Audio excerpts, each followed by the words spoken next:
Welcome, everyone. We are so pleased to have you join us today for our webinar, Don't Let Bullies Push Your Business Around. I'm Jennifer Gladstone with EBI Screening News Network. Employment Background Investigations is pleased to present today's program on such an important topic. While the background screening and drug testing programs that EBI provides help create stronger and safer workplaces, they can't weed out all of the potentially bad apples that can put such a strain on the work environment. Unchecked, bullying can cause poor work performance, anxiety, depression, and even severe health issues. The Screening News Network first started looking into the issue of bullying in the workplace when we were covering the SHRM conference in Las Vegas this summer. Since then, we've been surprised by the number of people who say they've either been the victim of a workplace bully or have witnessed the torment of a coworker. That first foray into the topic led us to our wonderful partner, Catherine Mattice, President of Civility Partners, a consulting and training firm. Catherine's clients include the U.S. military, universities, hospitals, government agencies, nonprofits, and businesses of all sizes. She's an adjunct college professor and the author of Back Off, Your Kick-Ass Guide to Ending Bullying at Work. So that title alone tells you we are in for a treat today. So if you have any questions, please submit them at the bottom of your screen, and we're going to answer as many as we can at the end of the program. Now I'm going to turn things over to Catherine. Thank you so much, Jennifer, for that. Before I get started, a lot of people ask me how I got into workplace bullying. It's quite a niche, and so I just thought I'd share my story with you a little bit first before we jump into the webinar. Essentially, I was the director of compliance for a nonprofit organization here in San Diego where I live. Part of my duties included being essentially the director of HR. And during that time, I felt that I was working with a bully. This person was really hard to get along with. He yelled a lot. He was an uber excessive micromanager. He just made life difficult. So I felt bullied personally, and as the HR manager, I also experienced the organizational repercussions of workplace bullying. I dealt with turnover, lots of time counseling people in my office. I went to the president of the organization several times to talk to him about, this person's behavior and could he address it, and the answer was always, oh, that's just how he is. I don't know why it bothers you. Or if somebody, were quitting because of his behavior, the answer was, well, they were never going to be here for a long time anyways, kind of a thing. So it just boggled my mind that he wasn't willing to address the issue. So during that time, I started getting my master's degree in organizational communication and had to write a paper for a class called The Dark Side of Communication. So I came across this phrase, workplace bullying, because I had to write a paper on something dark for this class, Dark Side of Communication. Came across the phrase workplace bullying, realized that it is unfortunately a standard behavior in the workplace. It's not all that uncommon, and that what I was experiencing was pretty clearly workplace bullying, and I was just fascinated by what I was reading. So everything I did in grad school was on the topic of workplace bullying. I kind of joke that I have a master's degree in workplace bullying, and since then I've just continued to publish and research and write about and speak on and consult and train on the topic of workplace bullying. So that's a little bit about me.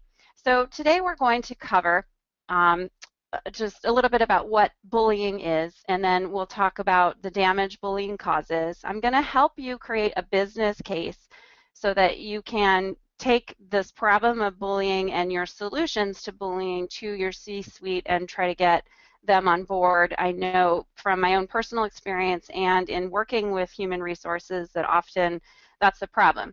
The human resources or managers see that workplace bullying is an issue, they take it to their leaders, and the leaders say, well, we're still meeting our quota, things are fine, so we don't necessarily need to address it. I'm going to try to help you kind of overcome that hump, and then I'll give you some real clear and specific corrective and preventative actions, things that you can take away and implement pretty immediately right after the webinar. So just so you know, 35% of the workforce feels bullied, and that number comes from two different pretty significant research studies. Both of them had over 4,000 respondents. That's quite a huge sample. So 35% of the workforce feels bullied at some point in their life. That means there's a pretty good chance either you felt bullied, someone you know has felt bullied, or someone in your organization feels bullied. Also thought you should know 25% of workplaces have bullying. That number comes from NIOSH, which is OSHA's research arm. So in addition to this number being kind of astounding, it's also interesting to note that OSHA is paying attention to workplace bullying. And actually, OSHA has its own internal policy regarding workplace bullying. So pretty significant that a federal agency is paying attention to this topic of workplace bullying. Also thought you'd like to know that 11% of targets are customers. That number comes from that same research article that NIOSH put out. So, you know, the last person you want to have bullied is your customers, so that's a pretty significant number as well. And finally, I thought you might be interested to know that 30% of HR professionals feel bullied. So I know we probably have quite a few HR professionals online today, and so I thought you'd be interested to hear that number. That number comes from Teresa Daniels, who happens to be SHRM's sort of resident workplace bullying expert. So if you were to go to shrm.org and type in her name, you can find a lot of articles about workplace bullying from her. So let's go ahead and jump right in and talk about what bullying is. There are 3 factors central to the definition of workplace bullying. The first is that bullying is repeated. So we are not talking about something that happens once in a while. We're not talking about, you know, John came to work one day having a rough day, he yelled at Susan, and then they got over it and it was fine. That's incivility, unprofessionalism. It's not workplace bullying. In fact, researchers have to quantify things in order to study them, of course, and so researchers kind of say that bullying happens at least once a week for a period of 6 months for it to be bullying, and that's when it's sort of defined as bullying. And you know, that's not to say that if someone comes to you and says, I'm feeling bullied, that you should say, well, it hasn't been 6 months, come back, you know, in 6 months when you hit that mark. But just thought you should understand that. So we're talking about behavior that is repeated, ongoing, it's happening over and over again. We're not talking about simple incivility.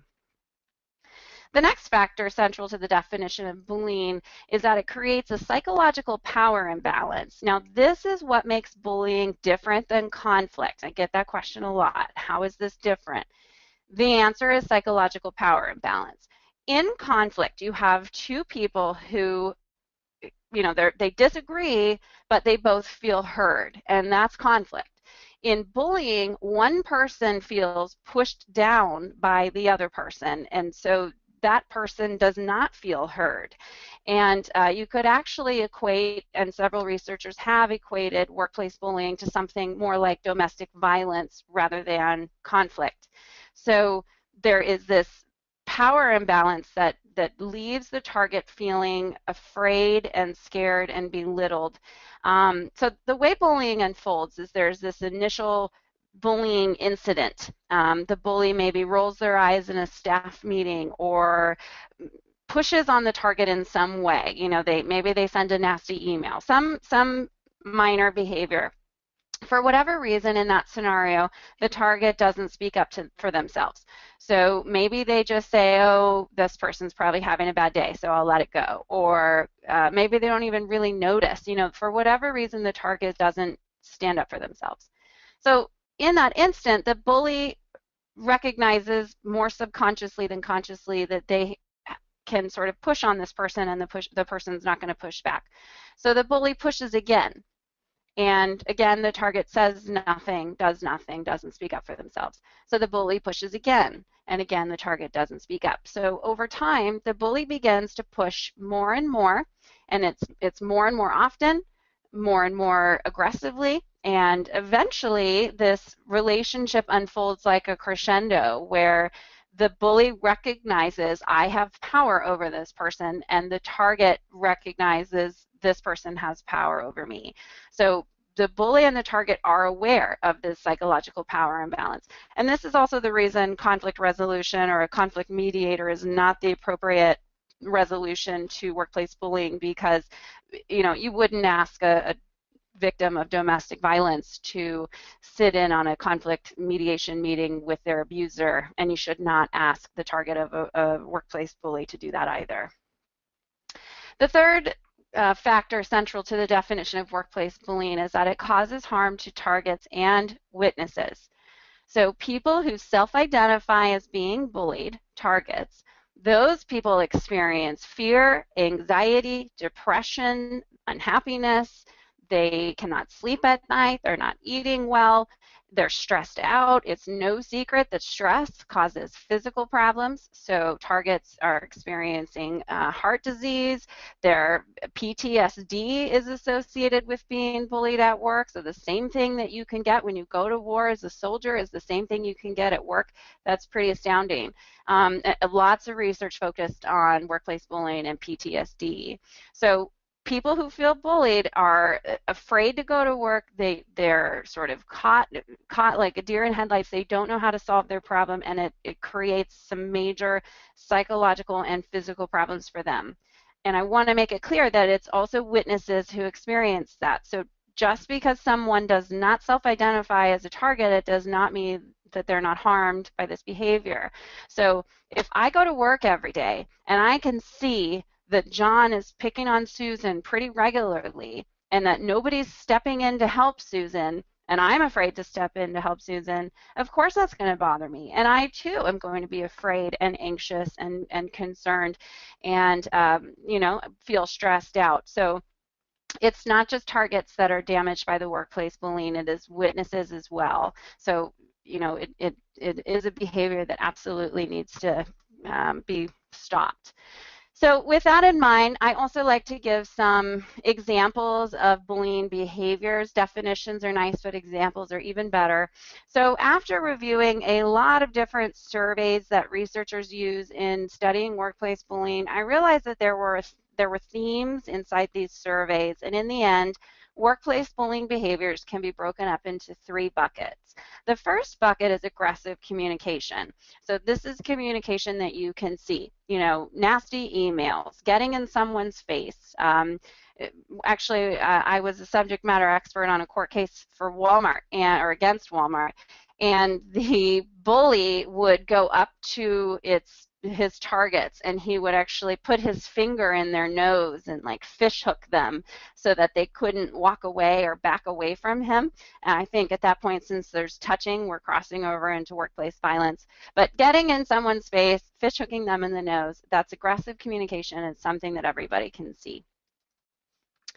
The next bucket is acts aimed at humiliation. So pointing out mistakes in public or constantly pointing out the mistake over and over again, this mistake's been resolved, but we're still bringing it up, that kind of a thing. Teasing someone, playing jokes. I actually, one story that I have, when I left the organization where there was a bully, I went to a new startup organization, and the boss had sent out an email to everyone that was really scathing. So he was really chewing out one of the employees, and he had CC'd everyone. So that was aggressive communication and also acts aimed at humiliation, because we all didn't need to receive this email where he was yelling at this employee, but he had CC'd everyone. So that would be humiliation. The third bucket is manipulation. And this is what makes workplace bullying so complicated, is that manipulation is hard to see, it's under the radar, and it's the most popular bullying behavior. So adults know that they generally cannot go to work, slam somebody up against a locker, and threaten to take their lunch money. That's not how bullying works when we're adults. Bullying works by using the resources the organization gives the bully. So I'll tell you a couple other stories to sort of highlight this manipulation at work. So one example, a woman had asked me to write a letter for her to the EEOC. So she was filing a complaint for a lot of things. She was adding bullying into the list of things that she was going to complain about to the EEOC. And one of the things that her manager was doing was that she worked in an organization where everybody had about 30 case files. And so everybody she worked with had 30 clients that they were managing at any given time. This woman had been given 50 clients. So she had more than everybody else in the workplace. And initially the manager had said, I'm giving you this extra workload. We had to lay some people off. This was in 2009, the recession. I'm going to give you this extra work because I know you can handle it. And you've been here a long time. You got this. I'm going to give you these extra 20 files. I know you can do it. Well, over time, this woman started to realize she couldn't do it. There was a reason everybody only had 30 files. More than that was too much. And so she went back to her manager and said, I'm having a hard time dealing with these extra 20 files. Could we separate out my files? Can everybody get a little more work? And the manager said, no, I've entrusted you with those 20 files. So she says, well, can I start coming in on the weekends and take a little overtime so that I can keep up with my work? The manager said no. She said, well, can I get a part-time assistant? The manager said no. So this woman is trying to solve her overload of work problem, and the manager keeps saying, nope, you have to take on all of this work.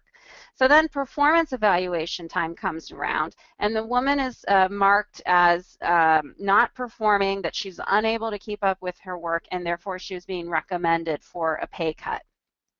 That's an example of manipulation. The woman was given unmanageable workloads and she was set up to fail. She made it clear, I cannot do this, and the manager left her hanging and then used the performance evaluation to claim that she was not a good employee. So I want to talk about employee evaluations beyond that, because that is a standard way for people to feel bullied. And often when I speak with HR, they say, well, maybe the person's just not a good performer. Why are we counting that as bullying?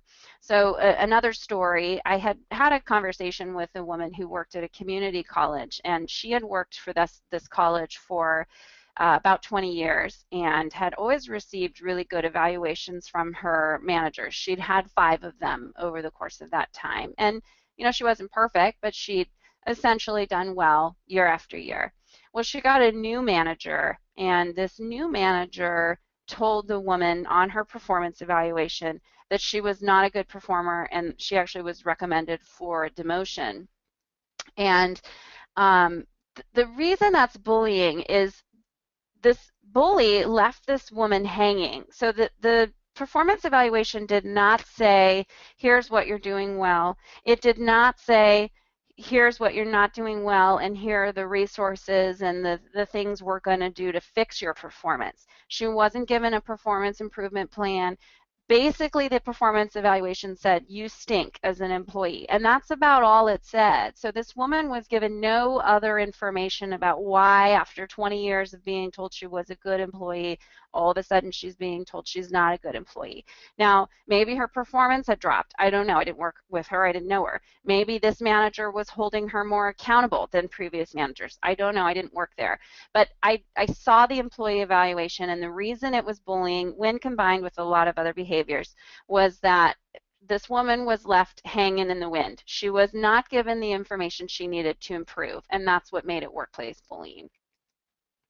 So the next thing I want to talk about is the difference between bullying and harassment. I'm going to give you kind of a real quick rundown here. I have a nice list for you. So the first pretty standard, pretty easy difference is the protected category. So harassment, according to Title VII and your state laws, is around protected categories. Is not. In terms of behaviors, harassment and bullying are the same thing. The same kinds of stories you read about online when some organization is being sued because they didn't solve the harassment problem, that's bullying. It's the same behaviors. However, when the behavior is equal opportunity, when the behavior is not aimed at a protected class, then it's bullying. So the only difference is the law says that if it's aimed at a protected category, it's illegal. There is no law that says you can harass people equally. So if you are an equal opportunity bully, you are well within your legal rights to act that way. The next difference is repetition. So, and one thing I'll say about this too is I'm comparing the law to academic definitions because there aren't any laws around workplace bullying. Actually, I take it back. There are 4 laws about workplace bullying in 4 different states. They do not actually prohibit workplace bullying, though. So according to the law, according to Title VII, there's nothing in the definition of harassment that says it has to be repeated. In bullying, the definition often includes this idea of repetition, just as you saw when I defined workplace bullying. Now, saying that, obviously, if something happens one time, it's probably not, something that the employee can sue over. So, harassment, the law says that it has to be create a hostile work environment. So a one-time thing, unless it's really egregious, probably doesn't create a hostile work environment. So according to the law, repetition not required. According to academic definitions of workplace bullying, it is required. The next category here is power imbalance. So again, harassment, the law does not mention power imbalance. There's nothing in there that says that the target of the harassment has to feel this psychological power imbalance, though I think we can all agree that anybody who feels harassed or discriminated against, for that matter, feels a power imbalance, and that's one of the reasons it's a dangerous behavior to allow in the workplace, is that there is a power imbalance, even though the law doesn't include that in the definition. Regarding bullying, usually academic definitions do include power imbalance, as you saw with my own definition. The legal definitions of workplace bullying also do not specifically say power imbalance, but they do allude to it. So when you say something like someone's feeling, a lot of the legal definitions use the word intimidation and humiliation and degrading. So those kinds of words are alluding to power imbalance. The next category is intent. So the law the law for harassment, nothing in there about intention having to be required. So the harasser does not have to be intentionally harassing someone for it to count as harassment. Now, in workplace bullying, this idea of intention is definitely up for discussion. So in the academic world, half of academics do believe that intention is part of the definition. The other half of academics do not believe that intention is part of the definition. If you were to Google workplace bullying, you will find plenty of articles and blog posts and things out there claiming that bullies are very intentional. And I just personally don't believe that bullies are intentional. I don't think they're doing it on purpose. I don't think that bullies wake up in the morning saying to themselves, I'm going to go after Bob. I want him out of the organization. I'm really going to go after him today. Hopefully I can make him cry. Bullies don't function that way. Bullies are engaged in behavior that they learned, and it's just the way they operate. So I don't necessarily think it's intentional, though half of the academics out there disagree with me. I will say this, in the end, I don't think intention matters. I don't think it matters. If somebody feels bullied and they're hurt and fearful, then it's bullying. It doesn't matter if it meant to happen or not. It should be stopped. So in the end, my personal opinion is that intention doesn't matter. Finally, the last piece here on our list is subjectivity. So the law does not focus on whether or not the target feels like there was harm. So the target does not have to prove that they experience stress or whatever in order to win a case about harassment. In workplace bullying, again, the academic definitions do absolutely include this thing about harm, as you saw in my definition. And the legal definitions of workplace bullying also seem to mention harm. So, just some differences there to help you figure out whether or not something's harassment or bullying. So the last thing I want to talk about before we move into talking about the business case is I just want to make it clear to you that workplace bullying is indeed a social phenomenon. It is not something that happens in the vacuum. Bullying does not happen in a bubble. It is a social phenomenon. So I want to take you through that. So obviously the bully matters and plays a role in this social phenomenon of bullying. And people who are bullies generally bully because they've learned that that behavior works for them. They are bullies because they lack social and emotional intelligence. They lack effective communication skills. They are highly stressed generally, so they're lashing out when the stress is rising. Bullies are seeking power, so they bully in an effort to feel powerful. There is some stuff out there, if you read online, that bullies are narcissists and psychopaths and all of these things. throw that information away. I disagree with calling bullies those kinds of behaviors. We're not psychologists. We should not be diagnosing people that we work with. So, you know, in the end, bullies are obviously lacking some communication skills, and that's why they're bullying. Now, targets also play a role in the workplace bullying. I'm certainly not suggesting that targets deserve to be bullied. Absolutely not.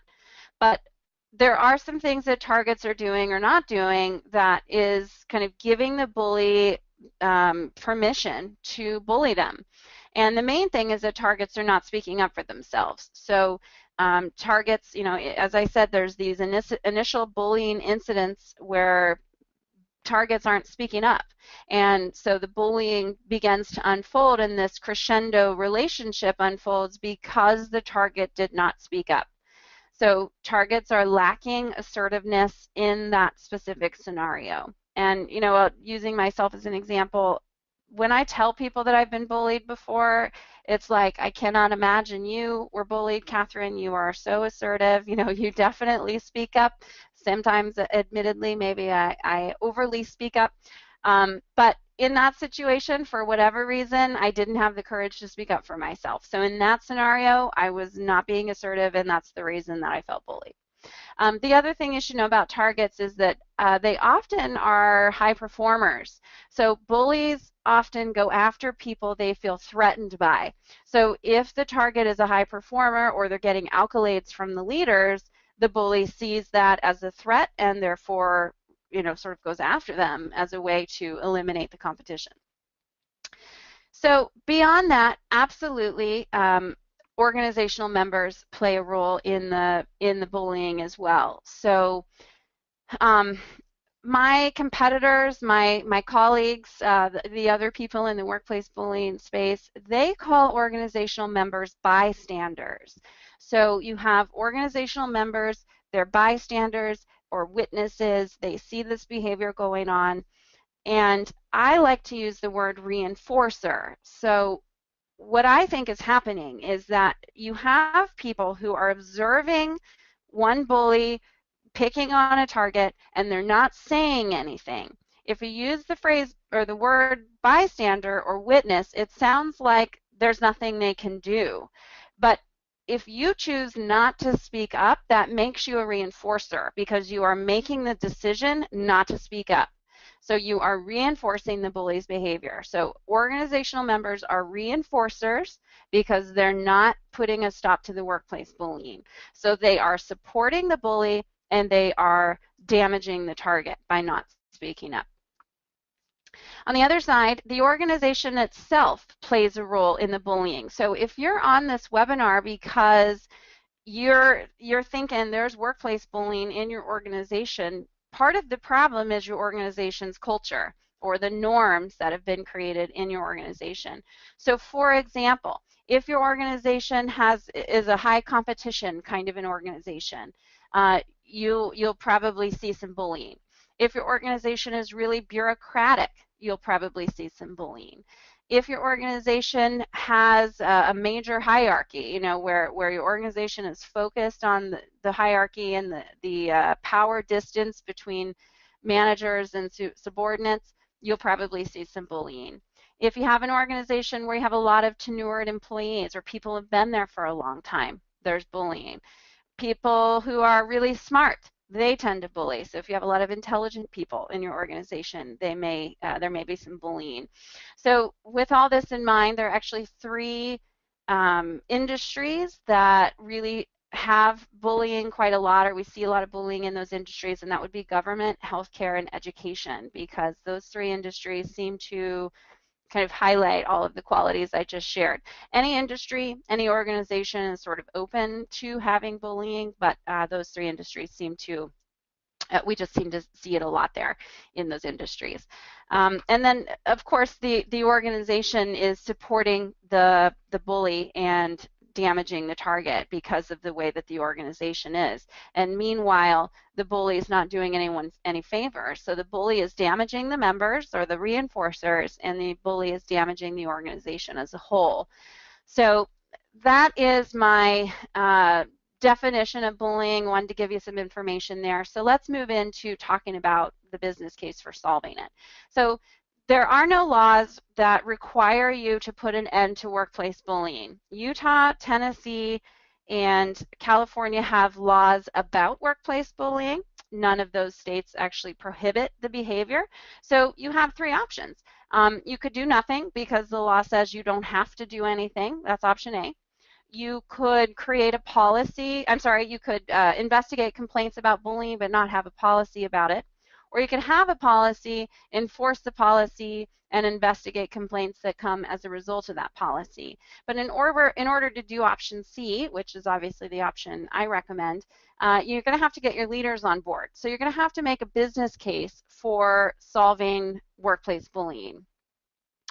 And I see a question that could you get a PDF of these slides, and absolutely, I can email these to you. Just put that out there. So wanted to talk with you about the damage that workplace bullying causes. So when you have workplace bullying, all of these things go up and all of these things go down. So I'll just give you a second to look at this list here.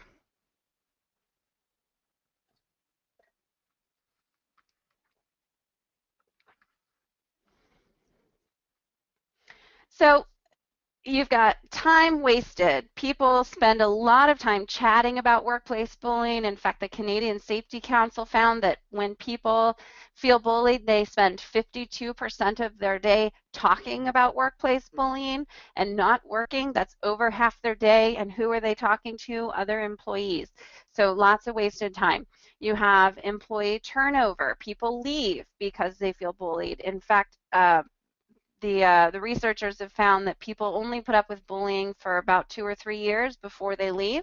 So if they're high performers and they're leaving because they feel bullied, and I'm sure you've all heard that phrase, people don't leave their jobs, they leave their managers. Bullying may be one of those reasons that falls in there in that phrase. Absenteeism, presenteeism, so all of these things are going up. On the other side, quality of work is going down. Certainly if you're afraid of your manager or a peer, your work is suffering. There's no ifs, ands, or buts about it.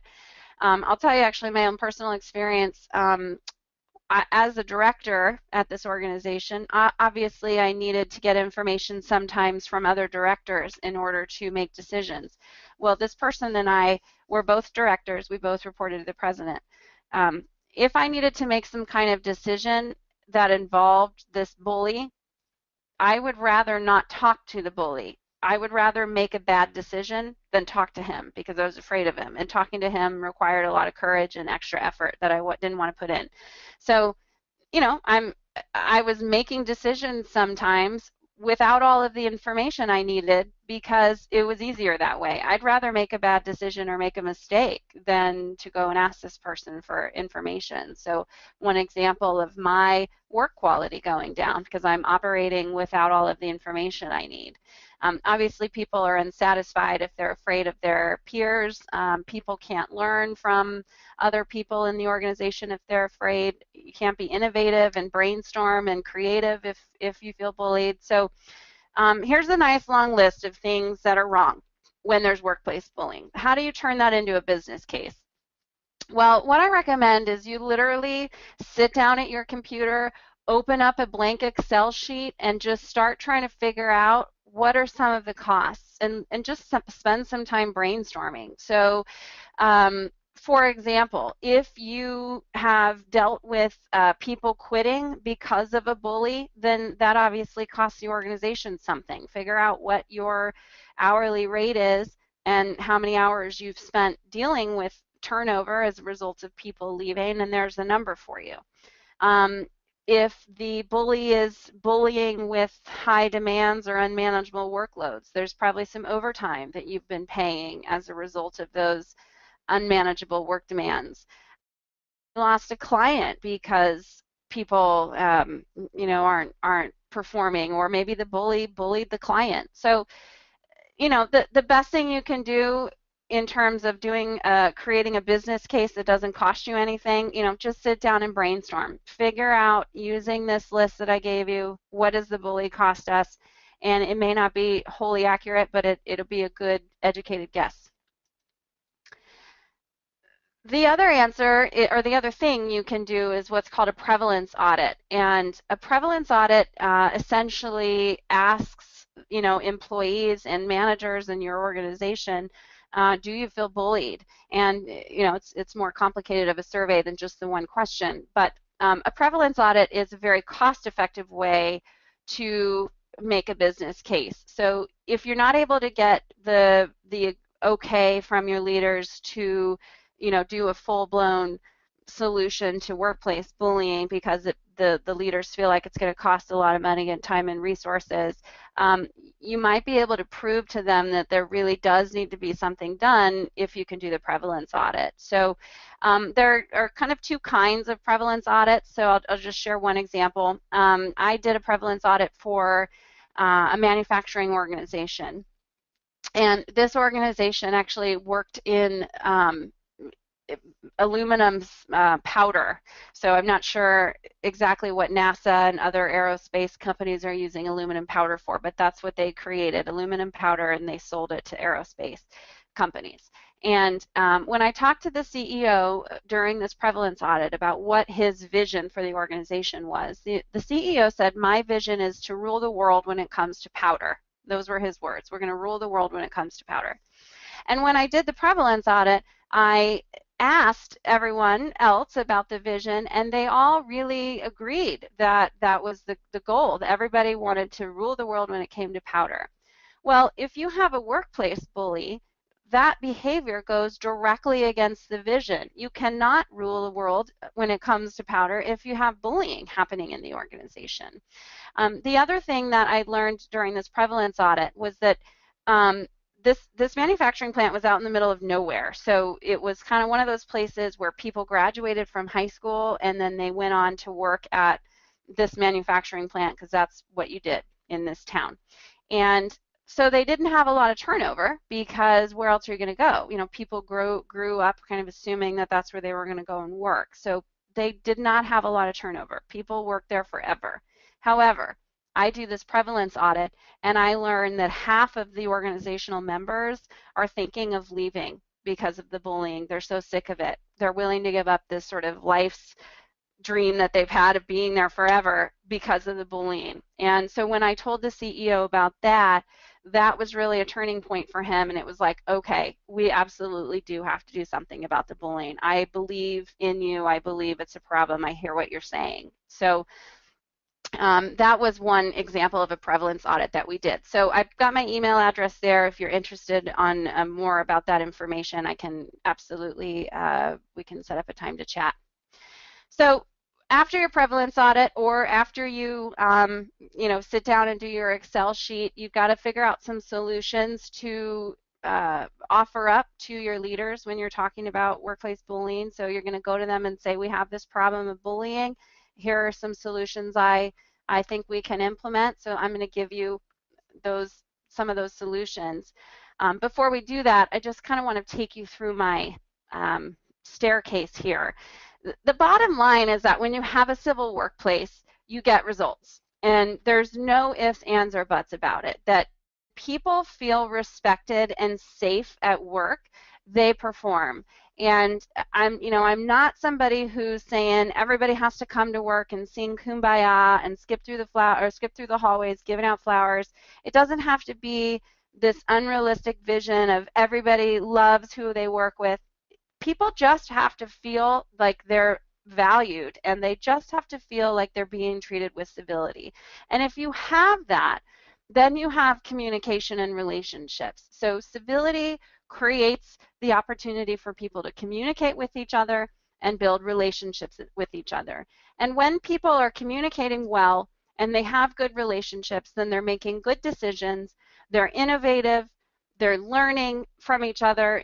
They're not learning, they're not being innovative, and they're not making good decisions when they feel afraid. It's just not possible for them to make good decisions if they're afraid of the people they work with or a person they work with.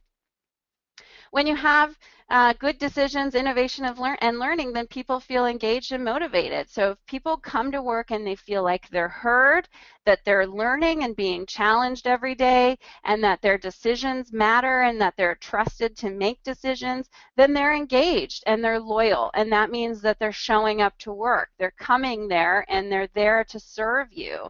And when they're there, they're producing and they're giving good internal and external customer service, and they're meeting the organization's goals and ultimately the bottom line. So absolutely, you can connect civility to bottom line results, because without all of these things in between, your bottom line is being affected. Absolutely. So, one thing I'm fascinated by is there's a million books out there about employee engagement. And if you're reading a book about employee engagement, you got to ask yourself if you have the right kind of culture to push employee engagement. If you're reading a book about employee engagement and your plan is to go and implement all this stuff that the book tells you to do, it doesn't matter what you implement. If people feel like there's bullies, they're not engaged, period, end of story. So you have to focus on creating a civil work environment before you can implement any other kind of big ideas like a culture of engagement. So one other metaphor I like to point out, this is from a book called Positive Leadership by a guy named Kim Cameron. And Kim Cameron is really big in the world of positive leadership and creating positive places to work. And one of the things he talks about in his book, Positive Leadership, is that people are just like plants. We grow towards the light. We do not thrive in dark places. We don't thrive when we feel afraid. We don't thrive when we feel closed off. We don't thrive when we feel like we're being abused. We thrive in the light, and this is the kind of environment you need to create for your employees. So how do you do that? Well, you have to focus on three things. You have to focus on leadership, policy, and culture. So for the last 10-15 minutes here, I'm going to give you some ideas on how to implement action items around those three things, and then we'll do some Q&A. So I see questions coming through, so don't worry, we'll get to you. We will answer those at the end. So in terms of leadership, obviously your leadership has to be on board if you're going to do or make any real progress in solving the problem of workplace bullying. And use the business case, whether it's an Excel sheet or doing a prevalence audit, or if you're already doing some sort of climate survey, bullying is showing up there somehow. So show your leaders the proof that bullying is a problem. And I know just from experience that HR calls me and they have all these ideas to solve the bullying and they just can't get the go-ahead from leaders. So if you can prove the business case, that'll make a huge difference for you. One thing to think about when you're talking to your leaders about workplace bullying is to push on their hot buttons. So whatever your C-suite is really focused on, that's what you want to talk about when you talk about bullying. So I'll give you an example. In that startup firm where I worked, where the CEO sent out that nasty email and he CC'd everyone. He always talked about making money. That was his thing. We were a startup firm. If you've ever worked for a startup, you know that's how it is. People are working really long hours in the hopes that their idea, what's happening in that startup, will be the next, Microsoft or whatever. And he actually went to lunch one time with one of his mentors, and he came back and he was joking that the mentor had told him, you need to have values and a vision statement and a mission statement on your website. You need to, if you're going to build a company, you have to have these things in place. And the boss was laughing about it, and he's like, I don't need a vision. My vision's to make money. What's your vision? That's so ridiculous. And so he ended up creating a vision that we had on our website, but the vision internally was to make money. And everything was about making money. And sometimes he'd walk down the hall and point at you and be like, hey, what's your vision? And you'd say, to make money. So if I was going to talk to him about bullying, and despite that email, he actually wasn't he wasn't a true bully. But if I was going to tell him that, hey, we have a bullying problem that we need to solve, I would talk about it in the context of making money. Contrast that with something like Domino's Pizza. If you've seen any Domino's commercials, they're really focused on branding right now. Domino's, the CEO, when he first became the CEO, he came out and basically said, our pizza is horrible. I know it tastes bad. I'm going to fix that. Now, lately, they've been having these commercials where they're making it clear they're not Domino's Pizza anymore. They're just Domino's, so they want you to know they serve a lot of things other than pizza. So if you were going to talk to the Domino's Pizza CEO about bullying, you would want to talk about it in the context of branding, and you would want to say, bullying is hurting our brand. People are talking about being bullied on their Facebook pages, or people are talking about it on LinkedIn or on Glassdoor. So the point is, whatever your CEO is focused on, whatever your C-suite is focused on, talk about bullying in that context, and that will help drive their desire to make a change in the bullying. So the next thing you want to do is create a policy regarding workplace bullying. And a lot of my colleagues out there will tell you that you should create an anti-bullying policy, and I see that all the time in articles about workplace bullying, that you should implement an anti-bullying policy. I wholeheartedly disagree with that advice. What I think you should do is implement a respectful workplace policy. I have a template that I'm happy to email you. I've got my email address there. If you want to email me, I can send it to you. And this is essentially what it looks like. Here's what I recommend. I'm going to give you an activity, so get your notepad and your pen out. This is something you can do today with your employees, okay? You're going to gather your employees together, and you're going to ask them one question. How would you like to be treated? How would you like to be treated? And you're going to break them up into groups of 3 or 4, and you're going to give them 15 minutes to brainstorm an answer. How would you like to be treated? And they're going to come up with a variety of behaviors. They're going to come up with a list of things that they want. They want to feel appreciated. They want to laugh once in a while. They want to feel like their opinion matters. They want to know that if somebody is angry with them, that person will come to them directly instead of going above their head. They want to know they're not going to be gossiped about. So every group is going to come up with a list of behaviors. Here's the magic in this exercise. You are going to project a Word document onto a screen, or you're going to have a whiteboard there, and you're going to go from group to group, and you're going to ask each group to tell you, what list did you come up with? Give me your list. And as they're shouting those answers out, you're either going to type them on your projected Word document, or you're going to write them on a whiteboard. The power is that people can see that they all want the same things. Nobody wants something completely different from everybody else. I've done this exercise in a million different organizations, a million different sizes and shapes and industries, and it's always the same list every single time. So we are humans. We all want to be treated relatively the same. And that's the power in that exercise, is that people can see, wow, we all want this.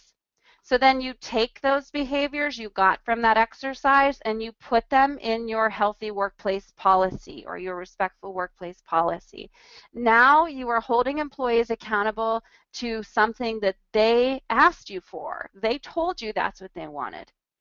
So your corporate policy handbook is already full of a ton of things employees should not do. Give them a policy that says this is what you should do. Take that a step further. You can add these behaviors to their performance evaluation forms or your 360s or however you're evaluating performance. Add those behaviors in. Now, my policy does address workplace bullying. That's part of it. It's in there. But the focus is on civility. The focus is not on workplace bullying. I have a saying, employees cannot do a don't. You cannot do a don't. So, give employees something that they want and hold them accountable to it. And so that's my advice for implementing a policy. Even if you don't implement a policy, do that exercise. So the last piece of this I said was culture. So you're going to have leadership on board, you're going to have a healthy workplace policy, and then you have to focus on your culture. So As I said, your organization's culture is part of why the bullying is thriving, and you have to address that. So here is a 3-minute lesson on OD, right? The first thing is that you have to create values if you don't have any. If you do have values, which you likely do, that are on your website and they probably appear in your lunchroom and in posters around the office, use the values. So either create values if you don't have them or start focusing on the values that you do have. The third option is the behaviors that your employees give you in that exercise I just gave you. Take that list and you'll find themes. So with every group, you're going to write down everything they say, and then you'll take that list back to your desk and you'll go through and find themes, and you'll be able to group behaviors together. Compare those behaviors to the values you already have, and you may want to make some tweaks. So the values that or the behaviors that those employees gave you in that exercise, they're telling you that's how they want to behave and that's what they value.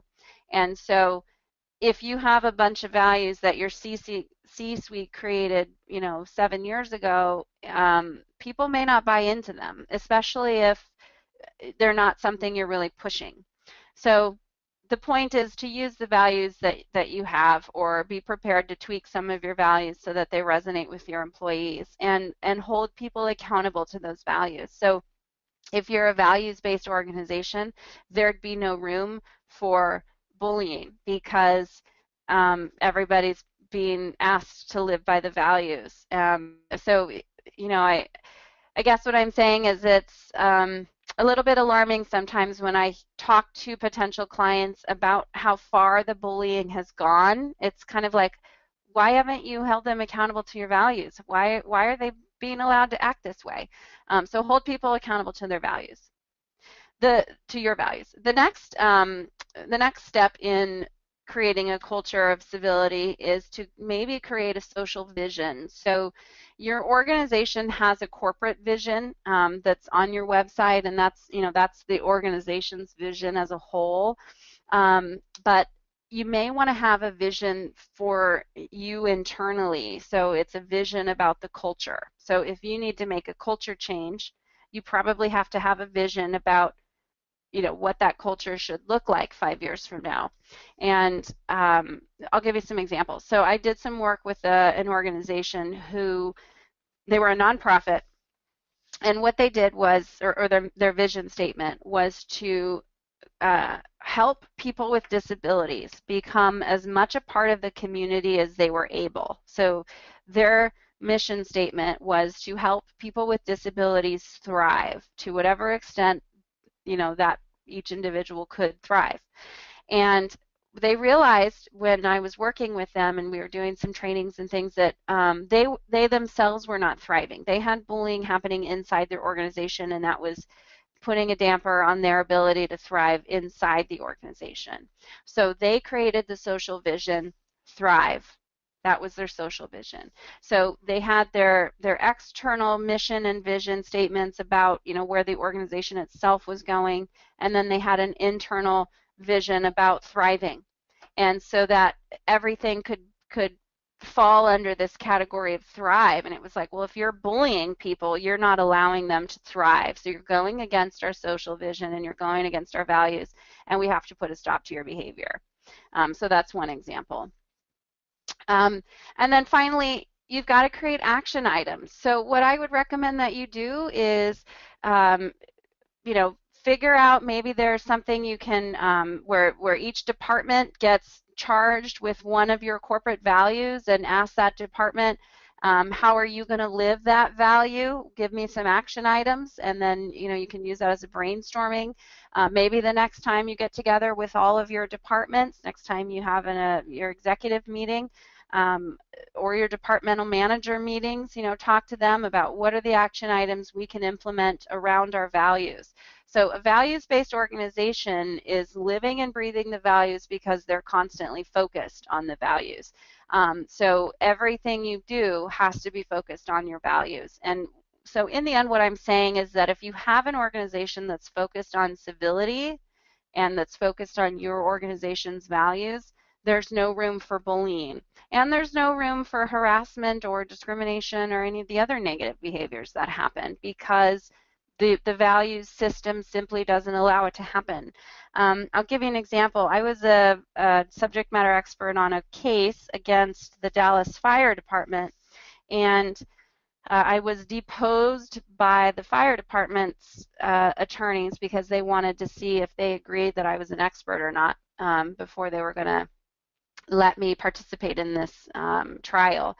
And so this attorney for the opposing side, I was for the plaintiff, he was asking me questions about the fire chief in the Dallas Fire Department, and basically the fire chief was being held accountable for some sexual harassment that had been going on that the fire chief himself had not engaged in. So he himself had not done some of the sexual harassment. He'd done a lot of his own sexual harassment, but some of these behaviors he had, he himself did not engage in.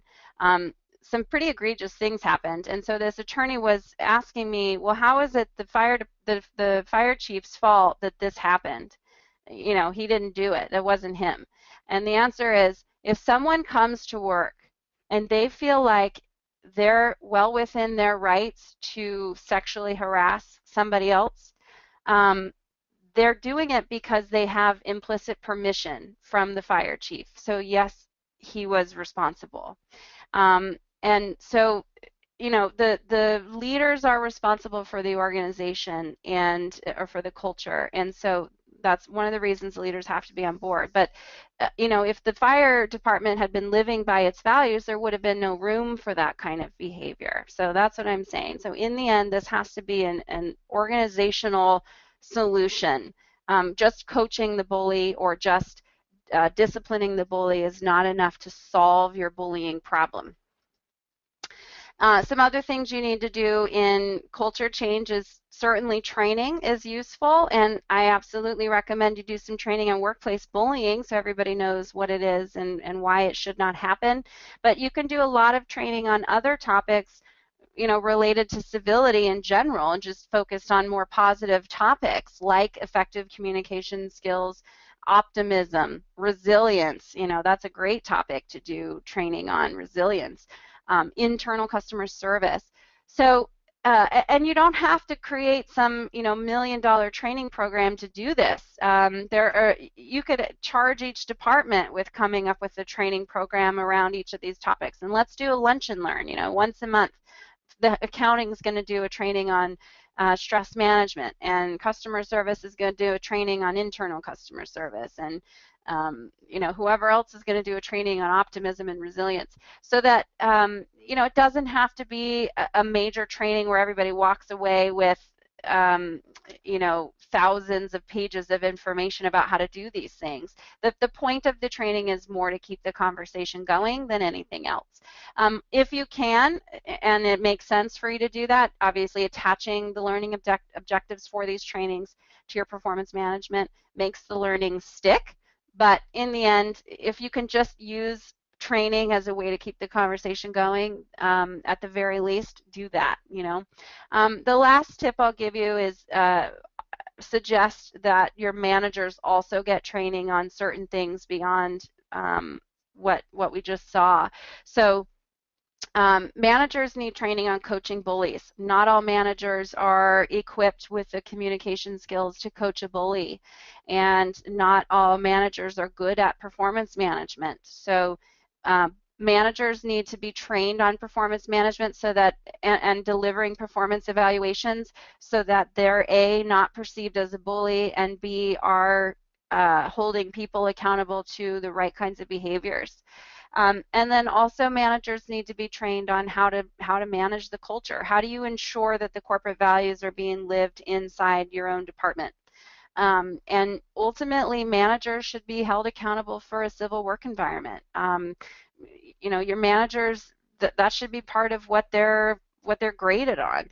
Part of their bonus should be determined in terms of whether or not their own department is positive and civil. So lots of action items, lots of steps to take in creating a positive workplace. So with that, here's my contact information again. Email me if you want the template policy. Email me if you want to talk more about the prevalence audit or the climate survey. And Jennifer, I'll turn it back over to you, and Jennifer will take us through some questions. Catherine, thank you. That was fantastic. We do have some questions for you. We're going to start with this one. Can you be bullied by an employee who reports to you? Absolutely, absolutely. So I like my data factoids, as you may have noticed. So I'll tell you that the research has found over and over again that 70% of time the bully is a manager bullying a subordinate. 30% of the time it's a peer-to-peer bullying or someone bullying above them. So absolutely. And in my scenario, when I experienced bullying myself, the bully absolutely bullied the president of our organization, which was part of the reason why he never said anything. So absolutely, bullies can bully up the hierarchy for sure. Okay, this one goes back, Catherine, to your example in the education industry. And Lily asked, if the organization is supporting the bully versus the target, like you mentioned, what can be done then? What can the target do? There a lot of this answer is we could do a whole webinar on this answer. The first thing is that the target wants to or needs to keep records as much as they can. So my recommendation for a target is to print and keep anything that they receive from a bully, so any kinds of nasty emails or anything like that. Print them, keep them in a private folder, maybe even take that folder home with you so that it's not just sitting in your desk all the time where someone maybe could get access to it. So any tangible evidence you can collect it. The other thing is start to keep a journal of bullying behaviors, and the important thing about that journal is it should not be about your emotions. So it's not like a diary of how you feel. This is a factual, kind of like an investigator would keep, where you're keeping track of the dates of bullying, what happened, who was there, who saw, what was the scenario, so that you have a very factual journal, and understand that you may eventually turn that over, so to HR or even in a legal case. So just create a journal that's focused totally on facts. Once you've collected some information like that, talk to HR kind of one last time, and if you feel like you've already talked to HR and they're not helping you, you're going to go to HR with your factual journal, with any printed documents you have, and you're going to talk to human resources in a factual way. So here's a lot of times I think because bullying is so hard, it's emotional, it's damaging to you. You go to HR and you talk to them about the way you feel about the bullying. And that's not the way to get attention or the way to get help. What you need to do is talk about the bullying in the context of how it hurts the organization and what's happened as a result of the bullying, so that it's all very focused on the facts and kind of making that business case for solving bullying. If you can, get anybody you can to go with you. If there are people who are your friends and allies at work, see if they're willing to come with you and at least report some of what they've seen themselves. So those are some of the things a target can do.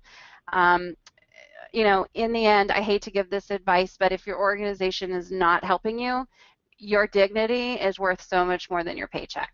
And I'll just leave it at that. And I know you're not here to buy anything, and I don't want to sound like I'm selling something, but just my book, Back Off, is 4 targets of bullying. It's got worksheets and things in it that can help you navigate these conversations. So I'll recommend that to you as well if you want to order my book. It's called Back Off, Your Kick-Ass Guide to Ending Bullying at Work. Okay, we have tons of questions, Catherine, so I'm going to just keep plowing through. The Okay. next one, what should a climate survey contain, and do you have a template? There are a variety of answers to that question, so I would ask that you email me and I can talk with you more about that offline. I can't really give an answer. It depends on the situation and what you're trying to get at when doing the climate survey. So that answer is so gray, I'd rather talk to you about it one-on-one. So shoot me an email. Okay, great. All right, this one is it's about higher education. How do you answer the question about academic freedom or freedom of speech, and how could that be in conflict with what could be perceived as bullying? That's a great question, and I'll throw that back to you. What about sexual harassment? Does that violate freedom of speech, that I'm not allowed to hoot and holler at a coworker as they walk by my office? Does that violate my freedom of speech? I don't think it does. I think everybody has the right to work in an organization where they feel like they're respected. I think putting a stop to bullying is violating someone's freedom of speech at all. Let me read the question here and make sure I'm answering it. How could that be in conflict and what could be perceived as bullying? I don't know, Jim. I guess I'll ask you. Did I answer your question? I don't think. What's that? We'll let Tim, if he has more questions, we'll let him type that in, and I'm going to keep moving so we can get a few more in before we run out of time. Okay. In K through 12 schools, bullying is only considered at the kid level. How do we recognize, manage, and hold accountable bullying adults? Great question. So I actually work with a group called No Bully, and I'm a subcontractor for them, and they do school age bullying programs. And the reason I work with them is their methodology is just like mine, that they believe that there has to be a culture shift in a school in order for bullying to completely be eliminated from the school. And so the culture shift helps keep the adults on board in terms of how they behave. Nevada actually has a state law regarding school age bullying. Like every state has a law about school age bullying. Nevada is the only state that actually includes adults in their law. So when all of this stuff started happening in the media regarding bullying, every state basically revamped their school age bullying laws, and Nevada was smart enough to say, we should include adults in this. So there's actually a line in the Nevada law that says adults are also prohibited from bullying. So that's one answer, a little out of our control in terms of state law, but I think it makes no sense for a school to implement a anti-bullying program for their students if the adults are going to bully each other. And so I absolutely think that needs to be part of the process when schools are looking at bullying. Actually, I had a woman call me. She found my website. She's a teacher, and she actually told me that she was being bullied, and she told me that some of her students once came into her classroom and asked her, how come some of the other teachers bullied her?